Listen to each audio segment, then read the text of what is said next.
ঈশ্বৰৰ প্ৰশংসা হওক। সৰ্বক্ৰমে সৃষ্টিকৰ্তা ঈশ্বৰলৈ মই কৃতজ্ঞতা আগবঢ়াওঁ। জগতৰ সুস্থকাৰী পবিত্ৰ বিদ্যা শ্ৰীচৰণক কোটি কোটিবাৰ প্ৰণাম জনালোঁ।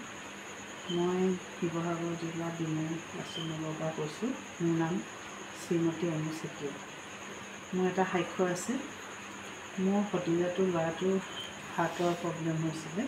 তাৰপৰা মই পবিত্ৰ গৃহত গৈ মহান গুৰুকেইটাক গৈ ক'লোগৈ যে মোৰ ভতিজা ল'ৰাটোৰ বৈষ্ণৱ প্ৰতিম চেতিয়াৰ হাৰ্টৰ প্ৰব্লেম হৈছে, মানে ফুটা এটা আছে, গতিকে মোক আশীৰ্বাদ দিয়ক বুলি ক'লোঁ ভাল হ'বলৈ। তাৰপৰা গুৰুকেইটাই মোক হ'ব বুলি মূৰত ধৰি দিলে। তাৰপিছতে মই তাৰপৰা পানী তেল লৈ আহিলোঁ, আনি মই আমাৰ ভতিজা ল'ৰাটোক সানি দিলোঁ। তাৰপৰা সিহঁতি বেংগলত গৈছিলে চেকআপত। তাৰপৰা চেকআপত তাত বেংগলত ডক্টৰে ক'লে যে সি ভালে হৈ আছে, সুস্থ হৈ আছে, তোমালোকে ঘৰলৈ যোৱা যাব। কিন্তু মই এই সাক্ষ্যটো নিদিয়াৰ বাবে মোৰ এই ডিঙিত বহুত চেপি ধৰিছিলে।